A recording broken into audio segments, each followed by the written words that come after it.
मुंबई से सटे पालघर जिले के नायगांव में एक दिल दहला देने वाली वारदात सामने आई है, जिसमें एक प्रेमी ने अपनी प्रेमिका की हत्या कर दी और फिर अपनी पत्नी की मदद से उसके शव को गुजरात में ले जाकर फेंक दिया। बहरहाल अब 1 महीने बाद गुत्थी सुलझी है। आरोपी पति पत्नी दोनों गिरफ्तार हैं, लेकिन ये वारदात हुई क्यों, कैसे हुई और क्यों 1 महीने का वक्त लग गया, ये जानने के लिए हम बात करेंगे जो मृतका है नैना महत, उनकी बहन जया महत से। मैम ये बताइए कि आप लोग को कब पता चला कि वो मिसिंग हैं या फिर उनकी हत्या कर दी गई है, फिर आगे कैसे क्या हुआ? मैं खंडाला गई थी शूटिंग के लिए उदित नारायण की वाइफ के साथ 11 अगस्त को। तो मुझे 12 अगस्त को हम रिटर्न जब आ रहे थे तभी मुझे प्रमोद शाह मेकअप आर्टिस्ट का, मतलब मेकअप दादा का मुझे कॉल आया। तो बोले कि नैना का कॉल नहीं लग रहा, क्या है, शूटिंग बीटिंग उसको करना है कि नहीं, आउट ऑफ कंट्री के लिए उसको ये आईटी रिटर्न चाहिए। तो मैंने बोला कि पता नहीं वहाँ नेटवर्क वेटवर्क नहीं रहेगा, तो मैं जाके या किसी को भेज के मैं पता करके आपको डिटेल वो उसको बोलूँगी कॉल करने के लिए। उसके बाद मैंने अंकल को भेजा जिसको वो पापा पापा बोलती थी। तो उन्होंने दोपहर को जाके पूछा कि क्या दरवाज़ा लॉक किया, तो खोला नहीं किसी ने। तो मैंने बोला कि शायद शूटिंग के लिए गई होगी लेट नाइट, तो एक काम कीजिए, चिट्ठी लिख के डालिए। चिट्ठी लिख के डालिए। तो बाजू वाले से उन्होंने एक चिट्ठी लिखा कि मतलब प्रमोद को कॉल कीजिए करके वैसा। तो उसके बाद मैं घर पे आई तो मैंने पूछा, उसका इंस्टाग्राम फेसबुक सब कुछ चेक किया तो उसका सब कोई अपडेट ही नहीं था। तो मुझे लगा कि विपासना केंद्र, वो मम्मी की डेथ हो गई तो वो डिप्रेशन में थी मम्मी को लेके, तो उसके चक्कर में वो कहीं विपासना केंद्र मैंने उसको बोला था। और जिस दिन रात को 12 बजे मैंने भी आके चेक करके गई थी, तभी भी कोई नहीं था। 12 तारीख को रात घर में आप जाके देखा था? घर में नहीं, दरवाज़ा लॉक करके 12 तारीख को, 12 अगस्त को। फिर चाबी आपके पास नहीं थी अंदर जाने के लिए? नहीं, चाबी मेरे पास नहीं था, दरवाज़ा लॉक था। तो मैं बाहर से बेल बजा के, शायद शूटिंग में लेट नाइट आते हैं, तो मैं गई और फिर कुछ नहीं। फिर मैं 13 तारीख को उसके जितने फ्रेंड सर्कल है शूटिंग में सब पता लगाया, अंकल को ये वो सब पता लगाने के बाद फिर मैं यहाँ पुलिस चौकी आई। मैं बोली मेरी बहन नहीं मिल रही है, उसके ऊपर केस ऐसा ऐसा है, कहीं उसने घर पे कुछ खा के या पड़ी या तो गिरी होगी, कुछ तो होगा, तो क्या करें। हम जाके चाबी वाले को बुला के डायरेक्ट खोले तो उन्होंने बोला एग्रीमेंट में आपका नाम है तो आपका घर है यहाँ पुलिस चौकी में, तो आप जा सकते हो। लेकिन आपको ऐसा शक क्यों आया कि कुछ खा के गिरी होगी या कुछ? इसके लिए कि वो डिप्रेशन में थी ना मम्मी का। मम्मी की भी लाश नहीं मिली हम लोग को। दुख था, दुखी थी, अकेली थी, दुखी थी। मौत कहाँ पे हुई थी? उज्जैन महाकाल। शो नहीं मिल पाया था? सौ नहीं मिला था, 12 ज्योतिर्लिंग करे गए थे, तो 100 नहीं मिला। में गई होंगी ना कि अकेले गई थी? अकेले गए थे तो 100 भी नहीं मिला था। उसका दुख था? उसका दुख था। तो हमें 5-6 महीने के बाद खबर हुआ, तो वो ज़्यादा टाइम भी नहीं हुआ था, 5-6 महीने के बाद ख़त्म हुआ।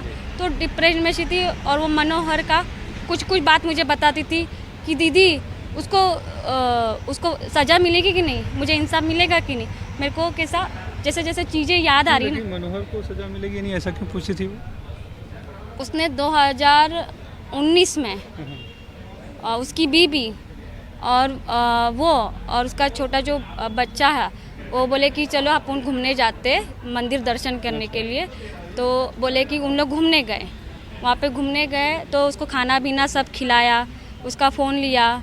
उसका फ़ोन लेने के बाद वो ऐसे भीड़ में फेंक दिया। बोला कि हाँ, फ़ोन उसका हाथ में लेके भीड़ में जाके फेंक दिया। तो वो बोला कि अरे फ़ोन चोरी हो गया नैना, तेरे को मैं नया फ़ोन लेके दे दूँगा। तो फिर उसको पहले भी उसका दिमाग था का मारने का। फिर उसके बाद उन लोग बाइक में बैठे, मनोहर आगे गाड़ी चलाया, उसकी बीवी पीछे और नैना उसके पीछे, उसके साइड में बैग था। तो उसकी बीवी ने उसको धक्का मारा, उसको घिसाड़ के, जो मुझे मेरी बहन जब जिंदा थी, मतलब पहले भी कोशिश किया था उन्होंने? हाँ, तो घिसाड़ के तो बेहोश हो गई थी पूरी, जैसे काकड़ी छिल लेते ना, बॉडी उसका वैसा हो गया था। उसको उठा के वहाँ पे फेंक दिया। वो महादेव के कृपा से किसी ने दूर से देखा तो उसने पुलिस कंप्लेंट किया, तो उसको बुला।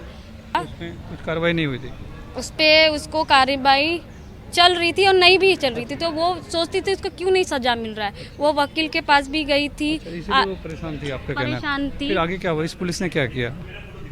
इस पुलिस के तो इधर आई मैं, इधर वाला वो तो जो हो गया हो गया। इधर आने के बाद मैंने यहाँ कंप्लेंट किया। फिर मैंने पुलिस ने मेरे को बुलाया वहाँ पे बामन ढाबा, ये क्या बोलते, बापा ने में मैं गई। मैंने बोला कि तब भी मैंने बोला कि मनोहर को फ़ोन करके पूछो, वो कुछ कर सकता है, ऐसा उसका कभी नहीं हो सकता। पहले भी मारने की कोशिश की तो हमारा शक पहले जाएगा, क्योंकि उसकी कोई दुश्मन था ही नहीं, अपना काम घर। और तो उसके बाद मैंने वहाँ पे बोला पुलिस को कि आप चेक करो, सीसी कैमरा चेक करो। ये क्या बोलते, फ़ोन पे भी मैंने उनको बोला कि आपसे नहीं होगा तो मैं आगे बात करूँगी, ये सब कुछ मुझे ही करना है, तो मैं आगे बात करूँगी। मेरी फ़ोन पे जो हवलदार सर है उनसे, वो कर रहे थे काम, पर ऐसा नहीं कि नहीं कर रहे थे। फिर मैंने उनको बोला कि बैंक का स्टेटमेंट चेक करो, क्योंकि पैसे एटीएम से कहीं से भी, चलो जीपे नहीं करेंगे पर एटीएम से पैसा निकालेगी तो हमें ब्रांच पता चलता है। जब घर खुला था चेक करने के लिए तो घर में नहीं थी वो? घर में कुछ नहीं थी। घर में जाने से पहले मैंने पूरा वीडियो बनाया था। और ऐसा कुछ शक नहीं हुआ था कि कुछ सामान अस्त व्यस्त हो, ऐसा हाँ, कुछ? मैं जब घर में घुसी थी ना, उसका ट्रॉली बैग नहीं था और डॉक्यूमेंट नहीं था। मैं बोली डॉक्यूमेंट लेके कहाँ जाएगी, चलो वो जानबूझ के ऐसा करी रहेगी हम लोग को परेशान करने के लिए। आप लोगों ने वॉचमैन वगैरह से पूछा होगा कि वॉचमैन जाते को हुए पूछा देखा था तो कि? वो बोले थे, वॉचमैन जो है अंकल, उन्होंने बोला था कि तुम्हारी बहन बहुत दिन 4-5 दिन पहले, कुछ दिन पहले, मैं तो 14 को गई थी ना, तो उन्होंने बोले कि कुछ दिन इधर आके बैठी थी, इतना याद नहीं। मैंने उससे पूछा था तुम कहाँ थी, क्या कर, दीदी कहाँ है, तो वो ऐसे नॉर्मल बात करी। तो उसने लाइट बिल वहाँ से कुछ लिया है सीसी कैमरा में। फिर मैं वो भी हो गया तो मनोहर को नहीं कभी देखा था उन्होंने ट्रॉली बैग ले जाते हुए, ऐसा कुछ उनको याद नहीं था वॉचमैन को? नहीं, वो नाइट का अलग होता है, डे का अलग होता है ना, डिफरेंट। एक साइड में एक 24 घंटा ड्यूटी कोई नहीं करता है। उसके बाद मैं पता नहीं, मेरा दिल नहीं मान रहा था। फिर मैं पुलिस को बोली, पुलिस ने मुझे बोले कि हमको समझ नहीं आ रहा, आप जाके एक बार चेक कीजिए सीसी कैमरा, आपको समझ में आएगा। पुलिस गया था तो कुछ एक फ़ोटो भेजा था, तो मैं गई। उसको मैंने जिससे पूछा था ना कब से फ़ोन नहीं लग रहा है, तो जो अंकल है, अंकल को मैंने फ़ोन करके पूछा तो मैंने बोला कि कितने बजे घर से निकली थी, वहाँ अंकल के घर से निकली थी। तो अंकल से घर से निकली थी तो मैंने वो टाइमिंग मैचिंग करके सीसी कैमरा एक तो 24 घंटा मैं बैठ के नहीं देख सकती। और वहाँ का आप सीसी कैमरा का जो देखने का जगह दिखाया था, वहाँ कोई 1 घंटा आधा घंटा खड़े रह के नहीं देख सकता, मतलब थक जाएगा इंसान काम भी जाता है और भी करता है। तो मैंने सीसी भगा के देखा, फिर मैंने देखा कि वो आई है, तो मुझे खुश लगा कि चलो घर पे आई है। 9 तारीख को 1:12 के कुछ टाइम में, रात को 8 की रात को हाँ, मतलब मैं सिटी टीवी, पहले तो मुझे वहाँ पे जो सुपरवाइज़र मना करे। हाँ, मैंने पुलिस को बोला था कि हमें ये अलाउड नहीं होता, आप जब तक परमिशन नहीं देंगे ना तो हम नहीं बोले कि इस बेस से हम चेक करेंगे। तो उसके बाद मैंने जब उसको देखा, वो आई है, फिर मनोहर को मैंने देखा, मनोहर को देखा उस सीसी कैमरे में। तो मैंने वो जैसा आया, मैंने उनको बोला कि स्टॉप करो, मेरे को वीडियो बना रहे, तो जब तक प्रूफ नहीं रहेगा तब तक कुछ नहीं होगा। चलो घर पे आई, मेरे को ये देखना था वो घर से बाहर निकली कि नहीं निकली, या 2 दिन के बाद, या 1 दिन के बाद, या 3 दिन के बाद, या 4 दिन के बाद। उसके बाद तो मैं भगाई। फिर शाम के 4 बजे के टाइम में वो एक जम्बो थैली लेके घूमा।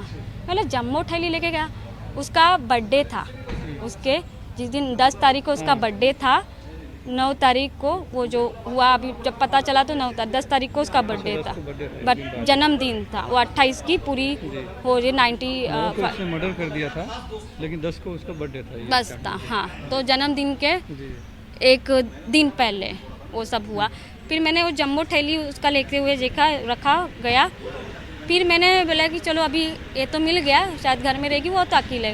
फिर मैं बोला कि पूरा फुटेज नहीं देख सकते, उतना बहुत टाइम जाएगा, सुबह का लेके रात का। फिर मैंने भागा के वहाँ पे फुटेज देखा, मनोहर दिखा, वो जो मेरे साथ दिखा रहे थे ना, उन्होंने बोला देखो वो सेम कपड़े में वो आया। तो मैं बोला ये क्या, मैं उसकी बीवी को देखी नहीं थी, पर मेरे को उसकी बीवी, मेरी बहन बात करती थी मुझसे, बताती थी ऐसी है, उसकी बीवी ने सारी प्लानिंग किया था। मतलब मनोहर शादीशुदा है, ये आपकी बहन को पता था?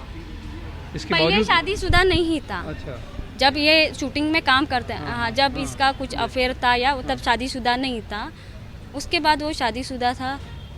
उसने मेरी बहन को धोखा दिया, देखा जाएगा तो कोई भी बोला होगा मैं आपके साथ रिलेशन में तो शादी ही करेगा तभी कोई आएगा ना, दूसरी शादी या तो उसको कुछ और चीज़ पता होगा उसका, बिना मतलब का तो कोई किसी के ऊपर हाथ नहीं उठाएगा, कोई रीज़न होगा तो ही उसने वो किया रहेगा। पर वो शायद क्यों तभी भी मारने की कोशिश किया था और अभी भी मारने की। तो फिर मैंने रात को उसकी बीवी वो घुसे लिफ्ट में, 14 माला में उतरे, लिफ्ट के बाहर जाने के बाद कैमरा नहीं है, जो है लिफ्ट में है, 14 माले में उतर के फिर वो बैग लेके आए। अब बैग में क्या लेके जा रहे थे, तो मेरा मन कांपने लगा। और मेरे पास घर पे जाने से पहले फर्स्ट टाइम में घर के अंदर एंट्री हुई थी, वो भी मेरे पास वीडियो है, जो रात को मैं 12 बजे भी ये सब सीसीटीवी मतलब आपने देखा? पहला मैंने देखा, सबसे फर्स्ट पुलिस से भी पहले मैंने देखा और मैंने पुलिस को भेजा, मैंने इन्फॉर्म किया। फिर तो आपने उन्होंने बताया उनको कि बैग लेके जा रहा है, इसमें कुछ हो जा रहा है और ऐसा ऐसा है, उसमें मेरी बहन ही है, पर जब तक आंखों से नहीं देखेंगे तब तक हम ट्रस्ट नहीं कर सकते। फिर क्या किया पुलिस ने? सही टाइम में हम फुटेज देख लेते ना स्टार्टिंग में, तो हमें बॉडी मिल जाता, हम अंतिम संस्कार कर सकते, हमारे आंखों के सामने हम देख सकते थे। अब पहले भी मेरे मम्मी को नहीं देखा और प्लानिंग करके सब किया, इतना माइंड, उसने पूरा प्रूफ निकाला, बोला कि मेरी बहन पैसा मांग रही थी, वो सेंटेक्स में उससे अच्छे घर में रहती थी, हेवी डिपॉजिट में, उसके बैंक में 12-13 लाख था, उसने सोना पहना था भर के, तो वो पैसे क्यों मांगेगी?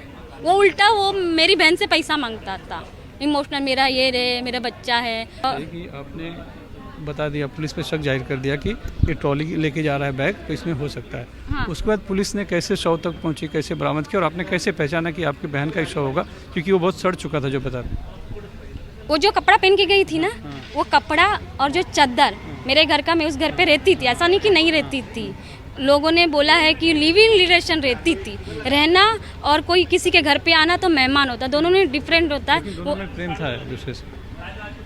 वो क्या प्रेम था, प्रेम कैसे हो सकता, वो इंसाफ मांग रही थी, या उसने कुछ यहाँ पे कोर्ट में उसका केस चल रहा था, वो उसका वकील भी मुझे मिला है, वो केस के लिए पता नहीं, वो उसका वकील ने शायद बोला होगा तुम अपने फेवर में करो। और नैना ने बहुत लोगों को पूछा था, मुझे बहुत लोगों का फ़ोन आया, वो सबको पूछती थी, जबकि उसका वकील को भी उसने बोली थी मैं केस रिटर्न ले लूँ, मैं केस रिटर्न ले लूँ, तो उसने बोला कि वो ऐसा बोल रहा था केस रिटर्न ले ले, मेरे से गलती हो गई। ये बताइए कि जैसे कैसे पहचाना आप लोगों ने शव? टैटू, ये टैटू रहता है, जैसे मेरा भी यहाँ त्रिशूल बना है, उसका टिशू यहाँ पे त्रिशूल, और वो हाँ, और उसका जो गले में चेन बीन, वो वीडियो में भी है, फोटो में भी है हमारे पास, तो वो चेन बीन भी दिखा, तो और कपड़े और वो चादर, उसके वजह से हमको फोटो ही दिखाया, फ्रंट नहीं दिखाया, सौ नहीं दिखाया मुझे।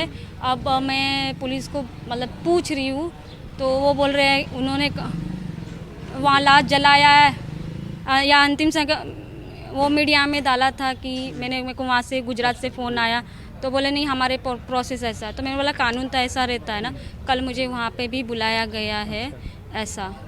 तो अब तो आरोपी पकड़ा गया जिसने मर्डर किया था, उसकी वाइफ भी पकड़ेगी जिसने सबूत को नष्ट करने में मदद की थी, तो अब क्या चाहती हैं आप? वो वाइफ हल्के में मत लीजिए, वही मेन विलन है। अच्छा, वही दिमाग देती थी ना, वो दिमाग देगी तभी ना। और मेरे को ये पूछना है, ये जानना है, मैंने जब वीडियो बार बार देखा, वो छोटे बच्ची को 2 साल की बच्ची गोद में लेके आए, उसकी बच्ची के सामने बॉडी डाला होगा, दूसरा बच्चे उन लोग ने कहाँ रखे थे, रात भर इन लोग बाहर ही थे, वो किस और भी कोई इन्वॉल्व हो सकता है ना, या उसका पैसा देख के उसके पीछे पड़ा होगा, या उसका गोल्ड देख के, शायद उसने केस लेने रिटर्न सबने उसको मना किया था, बहुत लोग ने शूटिंग वो बात शेयर करती थी, मुझे वकील भी मिला है, पूरा डिटेल भी मिला, उसने चाहा कि उसका पूरा सबूत मिटाऊं, पर मेरे नाला सुपाले घर में इतना दिन नहीं 2 साल से मैं उधर रह रही हूँ, वो थैली खुद मेरे सामने आया और थैली मुझे दिखा, मतलब वो खोल के देखा, उसके अंदर मैं बोला ये क्या है, और उसमें बहुत सारी लेटर भी है मेरे पास, साइन भी है किया गया, और उसका जो पहला केस का मनोहर के बारे में भी लिखा है उसमें कुछ, मतलब ऐसा तो ये चाहते हैं कि उसको सज़ा मिले, जो उसने किया है उसकी सज़ा मिलनी चाहिए, पति पत्नी दोनों को मिलनी चाहिए। सज़ा तो मिलना ही चाहिए और ऐसा सज़ा मिलना चाहिए कि दोबारा ऐसा कोई नहीं, उसको तो फांसी से भी बदतर ज़िंदगी होनी चाहिए। आप भी फिल्म इंडस्ट्री में मेकअप आर्टिस्ट हैं और बहन भी थी। हाँ, मतलब वो हेयर स्टाइलिस्ट है और मैं भी हेयर स्टाइल, सेम फील्ड दोनों के। आप लोग कितने भाई बहन हो? हम लोग 4 भाई बहन थे, एक तो अब भगवान के पास चले गई। आप लोग रहने वाले कहाँ के हैं? वैसे हम लोग नेपाल से है, पर बचपन से हम नायगांव में ही हैं, जन्म भी इधर हुए है, पैदा भी मतलब महाराष्ट्र। सभी हुई। हाँ, पढ़ाई लिखाई यहीं हुई है। ये नैना की बहन है जो न्याय की गुहार लगा रही हैं और पूरा देखा जाए तो पूरी साजिश की गुत्थी जो है उसे सुलझाने में कहीं ना कहीं इनकी अहम भूमिका रही है, क्योंकि जो 9 अगस्त का जो सीसीटीवी फुटेज था वो भी इन्होंने ही निकाला और उसके बाद पुलिस को दिया और उसके बाद जो है पुलिस की जांच आगे बढ़ी, तब जाके मामला सुलझा और हत्या की गुत्थी सुलझ गई है। लेकिन इनकी एक ही मांग है कि आरोपी को सख्त से सख्त सज़ा मिले और ख़ास करके उसकी बीवी को भी, जिसने कि फौरी तौर पर लग रहा है कि सबूत मिटाने में सहयोग किया था, लेकिन इनका कहना है कि इस पूरे हत्या के पीछे की साजिश या प्लानिंग भी उसी की हो सकती है। नायगांव से कैमरामैन राजन दयाल के साथ सुनील सिंह, एनडीटीवी मीडिया के लिए।